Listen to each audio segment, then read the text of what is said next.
The ballroom smelled like orchids and old money. Crystal chandeliers threw light across mahogany tables. Guests in designer clothes clinked glasses around me. My grandmother stood, elegant in cream silk, her pearl necklace catching the glow. She smiled at me, that knowing smile that always made my stomach turn. "So Sarah," she said, her voice cutting through the ambient chatter like a blade, "I've been wondering, how are you enjoying your $2.5 million trust fund?" The room tilted. I blinked. Once. Twice. What trust fund?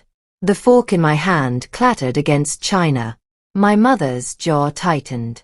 My father's fingers froze around his wine glass. Grandmother's expression didn't change. She simply sat back down, waiting. "Surely you're spending it wisely, dear," she continued, her tone sickeningly sweet. In that moment, sitting in the Fairmont Ballroom in Boston with 300 witnesses, I realized my entire life was a lie. I'd grown up in the shadow of my grandmother's wealth.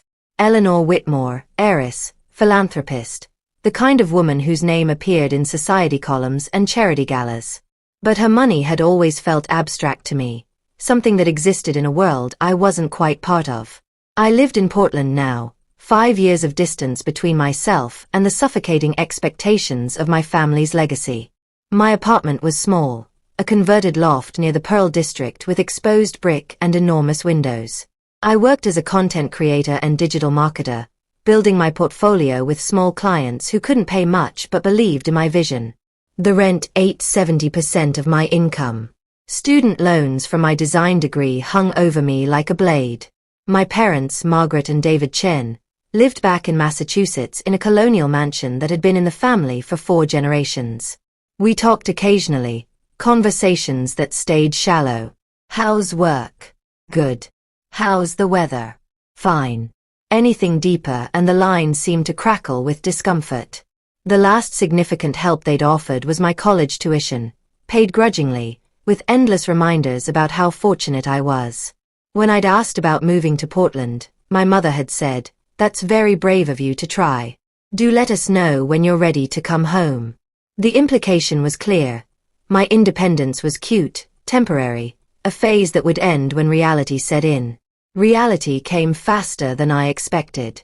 3 weeks before that fateful dinner, my contract with the marketing agency ended. Not fired, they restructured. I'd given 2 years to building their brand presence on social media, and they'd eliminated my position to hire 2 junior interns at half my salary. I sat in my apartment that afternoon, staring at the termination email, and felt something inside me collapse. My best friend Cara, my roommate of 18 months, found me still at my desk at midnight. "Call them," she urged. "Your parents. They'll help you through this." I laughed, bitter and hollow.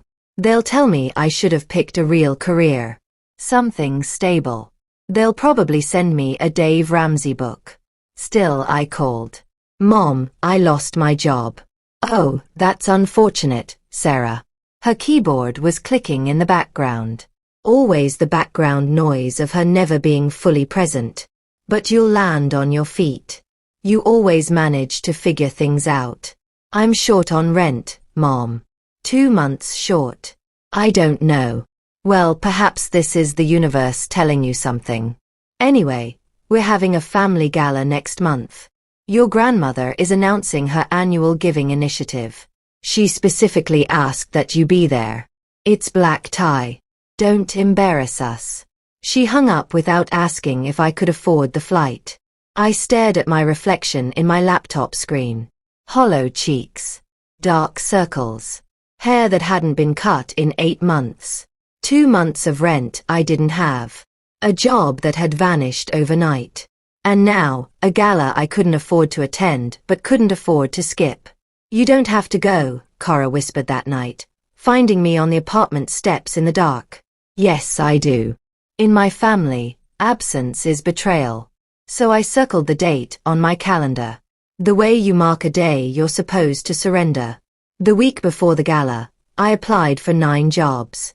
I had 4 rejection emails and 100 rejection silences. My savings dipped below $3,000.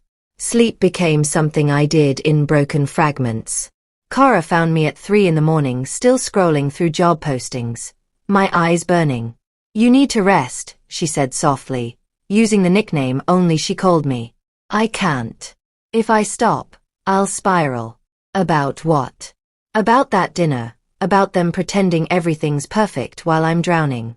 She squeezed my shoulder. "Then make it count. Make it the last time you need them." I didn't understand what she meant then, but those words stayed with me, echoing. The morning of the gala, I stood in front of my closet with 3 options. Black dress pants with a stain I'd never got out. A navy blazer that hung loose because I'd lost weight I didn't intend to lose. And at the back, a red floor-length dress I'd bought 5 years ago for my sister's wedding. A dress that still made me feel like someone worth knowing. I chose the red dress. The Fairmont's ballroom glittered like a jewelry box. Crystal everywhere. Candlelit tables. Servers in white gloves carrying champagne and canapes. My parents stood near the entrance in designer clothes that screamed old money. My mother wore black silk with diamonds at her throat. My father looked distinguished in his tuxedo, the kind of man who'd never worried about rent. "Sarah, you came," my mother said, air kissing my cheek. "You look thin," I finished. "Tired," my father said, not unkindly. "Everything all right at work?" "I got laid off." He nodded like I'd mentioned the weather. "Well, these things happen. You'll bounce back." They moved through the room, leaving me standing alone, and I felt the familiar weight of their indifference. I was a decoration at their event, a checkbox on their social calendar. Then the atmosphere shifted. The crowd parted. The orchestra music softened. Every head turned. My grandmother arrived like she owned the oxygen. Eleanor Whitmore, 82 years old, silver hair swept into an elegant twist, wearing a gown that probably cost more than my annual income.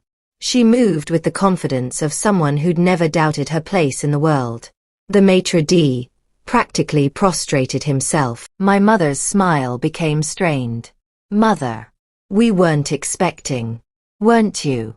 Grandmother's eyes swept the room and landed on me. Well, I wouldn't miss my granddaughter's birthday celebration. She crossed to me, and I felt every eye in the room watch. She took my hand, cool, dry, surprisingly strong. "Sarah, you look troubled." "Rough few weeks," I managed. She studied me like she was reading something written in invisible ink. "Come, let's sit." We sat at the family table. Grandmother ordered a martini. My parents suddenly seemed very interested in their appetizers. The air had changed, charged with something I couldn't name. Grandmother smiled, raised a glass, and spoke in a voice that carried across the entire ballroom. "I have something to share with our family tonight. I'm curious, Sarah, how have you been enjoying your trust fund? The one I set up for you before you were born." The room went silent. I heard the martini glass pause halfway to someone's lips. I heard the subtle shift of chairs as people leaned in. "I'm sorry, what?" I whispered. "Your trust fund," she repeated, each word crystalline clear. $2.5 million. Set to transfer to you when you turned 23. You did turn 23, didn't you? My mother's fingers had gone white around her napkin. My father's throat moved like he was swallowing stones. "What trust fund?" My voice sounded very far away. "The one your parents were supposed to manage for you." Grandmother's smile never wavered. "Apparently, there's been some confusion about its location." She gestured to a woman I'd never seen before, professional and sharp in a charcoal suit. "This is Ms. Patricia Moss, my personal financial advisor. Patricia, would you like to explain the situation?" The woman stood, placing documents on the table with the precision of someone delivering bad news. "Miss Chen, your grandmother established a trust fund in your name on the day you were born. Initial deposit, $1 million. Through market growth and careful management, the current value should be approximately $2.5 million. She paused, and her next words fell like dominoes. "As of this morning, the accessible balance is $180,000. The number hung in the air like a curse word. My mother made a sound, half laugh, Half gasp. Patricia, there must be a mistake. There's no mistake, Patricia said coldly. The withdrawals have been extensive and well documented. Grandmother's voice stayed calm, but ice crept into every syllable. Margaret, David, would you care to explain what happened to your daughter's future? What followed was a confession that felt like watching your house burn down while someone smiled about the insurance money. My parents had used the trust for everything. The renovations on the house. My younger brother's private school tuition. A country club membership. An investment property in Newport that was supposed to triple in value but instead lost 70%. My mother's interior design business that had failed spectacularly.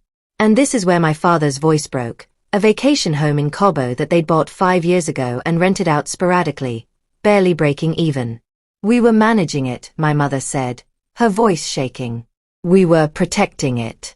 We didn't want you to waste it on impulsive things. I laughed, sharp and ugly. You mean like rent, like food, like not drowning in student loan debt for a degree you told me to get? My voice cracked. You gave me exactly $0 for college while you drained my trust fund. And then you had the audacity to suggest I was irresponsible. Sweetheart, my mother reached across the table. Grandmother raised one hand, and silence fell like a guillotine blade. Enough, she turned to Patricia. List the withdrawals. What followed was a itemized humiliation of my parents. Patricia read in a mechanical voice. Cabo property purchase, $800,000. Home renovations, $450,000. Newport investment property, $600,000. Multiple vehicle purchases, $180,000. Country club fees and associated expenses, $150,000. Margaret Chen's failed business venture, $200,000. Miscellaneous withdrawals and living expenses, $140,000. Final amount, $180,000. Each figure felt like a slap. My father looked at his plate like it contained the answer to a question he'd been asked in a language he didn't understand. It was an investment, he whispered. It was theft, Grandmother said quietly. From your own daughter. The ballroom was so silent I could hear the chandeliers humming. Grandmother set down her martini with deliberate care. Give me the keys to the Newport house. My mother's eyes darted around like a trapped animal. She reached slowly into her clutch and withdrew a small envelope. Her hands shook as she slid it across the white tablecloth. Grandmother opened it, examined the key and documentation, then pushed it toward me. These are yours. What should have always been yours. The key was warm in my palm. Real. Impossible. My mother began to cry. Soft, practiced sobs. Please. Mother. We're family. Family doesn't steal from family, Grandmother said flatly. You'll be hearing from my attorneys tomorrow. The security team my grandmother had apparently brought with her appeared at the table corners. A subtle but absolute reminder that this dinner was over. My parents left slowly, moving through the ballroom like they were walking through water. Every pair of eyes tracked their exit. When the door closed behind them, the noise in the ballroom immediately resumed. Whispers, excited murmurs, the kind of scandal that would fuel dinner conversations for months.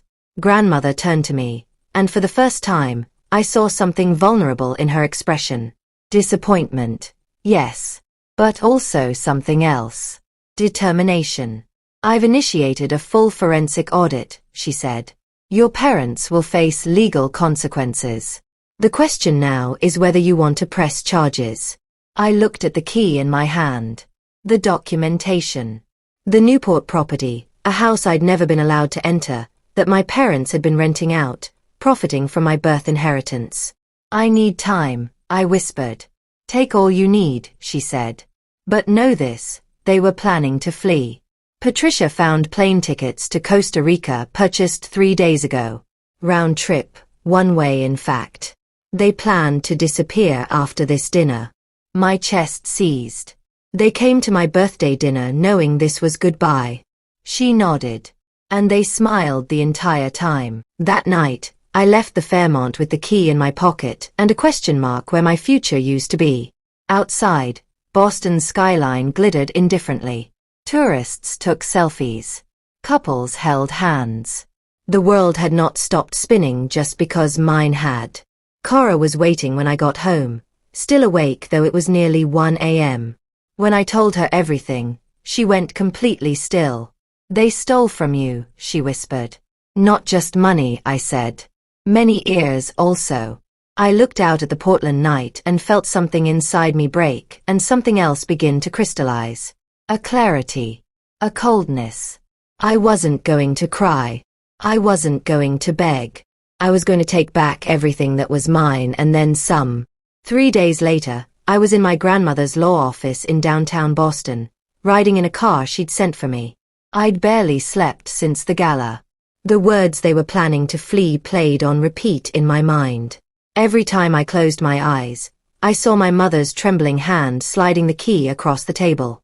My father's silence that felt like a confession. The office was on the 41st floor. Floor-to-ceiling windows. Modern furniture. The kind of space that whispered power.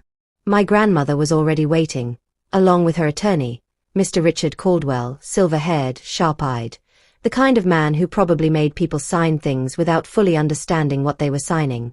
"They're here," grandmother said simply. "They want to negotiate." Negotiate what? That word tasted like copper. Their freedom. Or at least a reduced sentence. My parents were in the conference room next to hers. We could see them through the glass wall, my mother and father looking like shells of themselves. My mother's makeup was smudged. My father hadn't shaved. They sat across from grandmother like prisoners awaiting judgment. "Sit," grandmother said to me. I sat. The silence stretched. Finally, my father cleared his throat. "We didn't mean for this to happen. We were desperate. The market crashed. The property investments didn't pan out." Grandmother's voice cut through like a wire. "You were desperate, so you stole your daughter's future." "We were going to tell her," my mother said, her voice small. "Eventually. When she was older. When things stabilized. When things stabilized." Grandmother's laugh was bitter. "Margaret, you were planning to flee the country. Patricia has evidence of shell companies, hidden accounts, a whole network of financial deceit." My mother's face crumbled. Mr. Caldwell opened a folder thick with documents. Bank statements printed in highlighted columns. Property deeds. Transfer records. The forensic audit had uncovered everything. "Miss Chen," he said to me, and my heart jumped at hearing my own name spoken so formally, "we've recovered approximately $1.9 million through asset liquidation and forced property sales.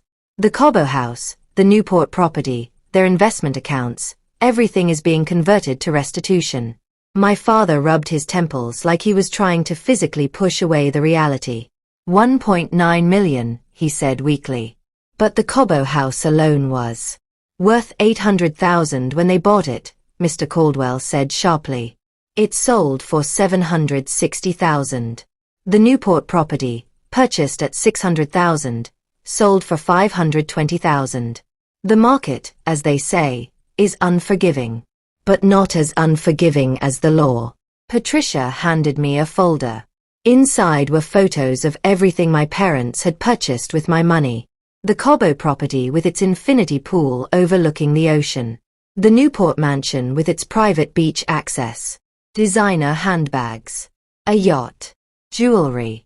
Every luxury they'd indulged in while I worked overtime and worried about rent. "You should understand what they valued more than you," Patricia said quietly. Her tone was matter of fact, but there was something almost kind in it. Almost. I swallowed hard. "This is enough to prosecute them, isn't it? Felony embezzlement. Breach of fiduciary duty. Fraud. Potentially up to 12 years, Mr. Caldwell said. Unless your family can come to a civil settlement." My mother gasped. "Sarah, you wouldn't." "What?" I asked coldly. "What wouldn't I do, Mother?" "The same things you've already done to me."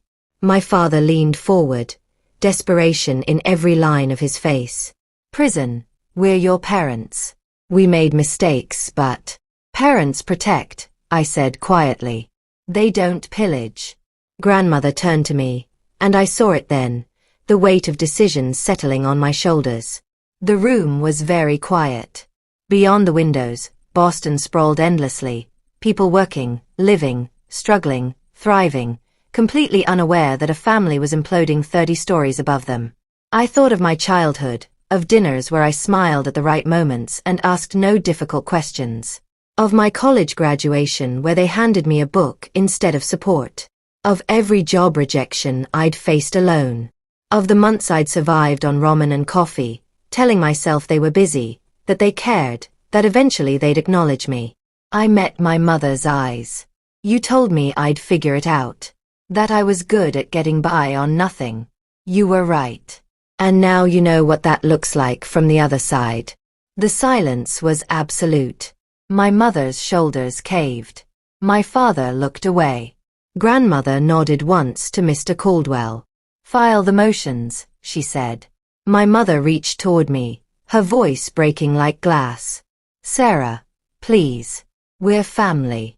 Your father could go to prison. They could. They could have been honest, I said. They could have told me the truth. They could have helped me instead of stealing from me. But they didn't. She sobbed, real, broken sobs. Not for me. For everything crashing down. As the lawyers handled the paperwork, I walked to the window. The city stretched below, construction cranes, traffic, the slow persistent pulse of people living their lives without safety nets, without trusts, without family money.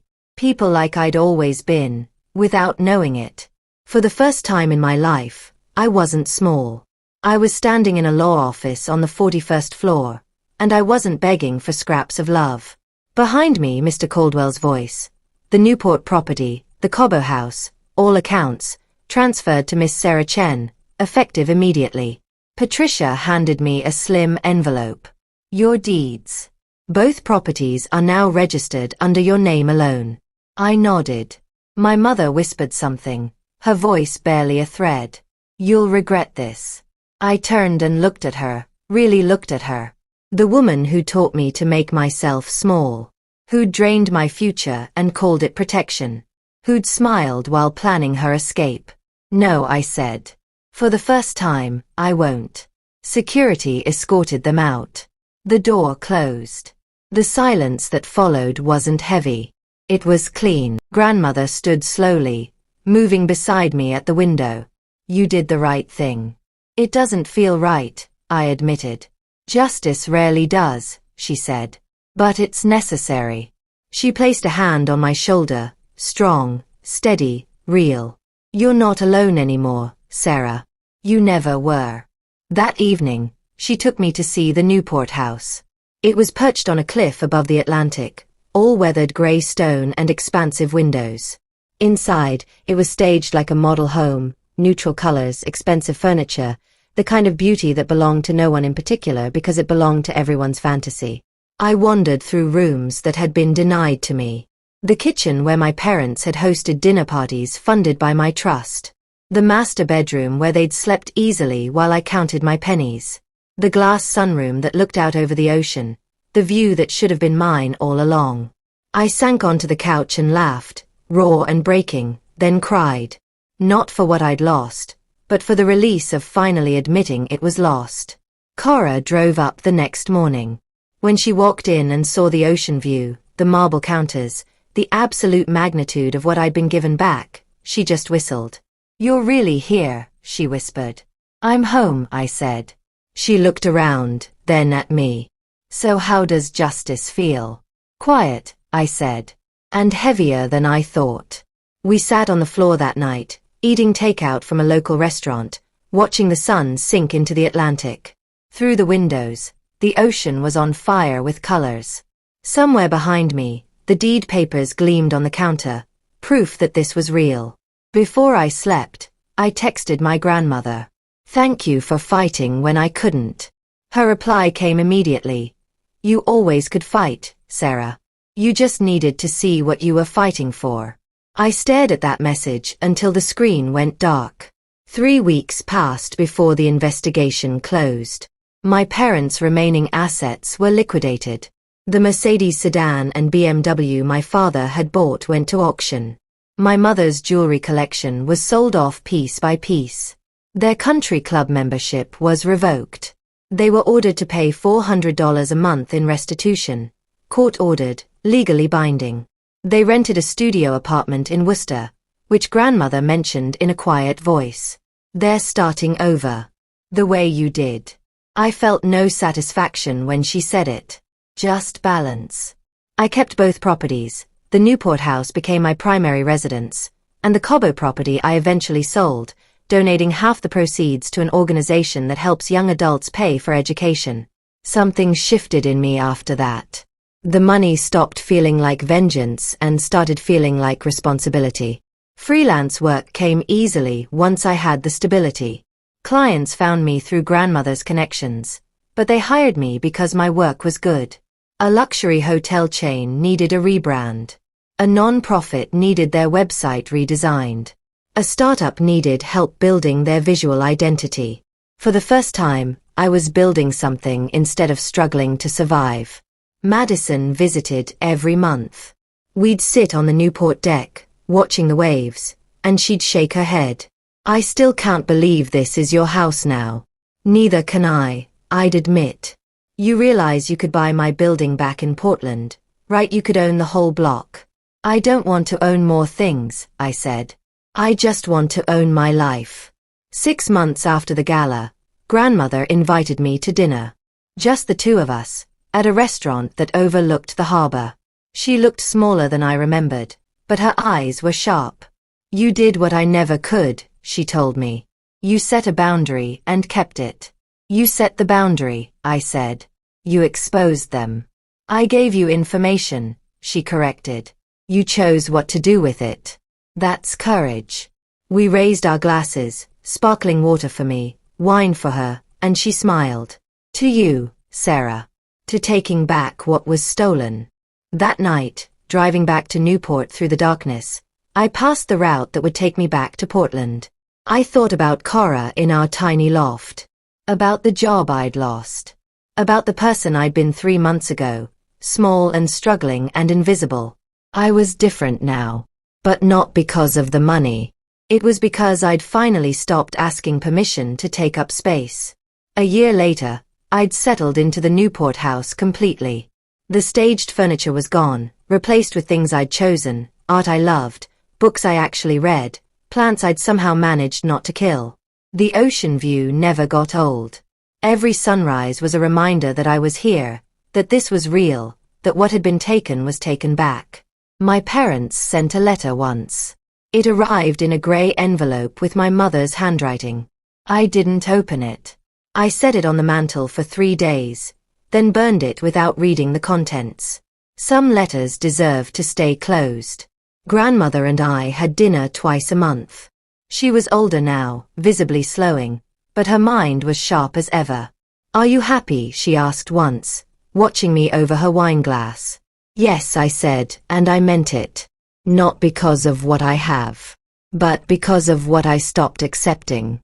She nodded. That's wisdom. I learned that blood doesn't automatically mean loyalty. That people who smile at the table can steal in the dark. That the people we trust most can betray us most deeply. But I also learned that sometimes, in the most unexpected moments, someone shows up and helps you see the truth. And that once you see it, you can never unsee it. The only choice is what you do next. I chose to take back what was mine. Quietly. Legally. Completely. If your family has betrayed you, remember this. You don't have to forgive them to move forward. You don't have to forget to heal. Sometimes justice is the beginning of peace. If you have been betrayed by those you trusted the most, remember this. You can still start over again and stronger than before. Now when I look around me, I don't see what I've lost. I only see what I've rebuilt. And if this story hit close to home, know that you're not alone. There are people out there who will fight when you can't. Sometimes they're blood. Sometimes they're not. Either way, you deserve to build the life you never had permission to dream about.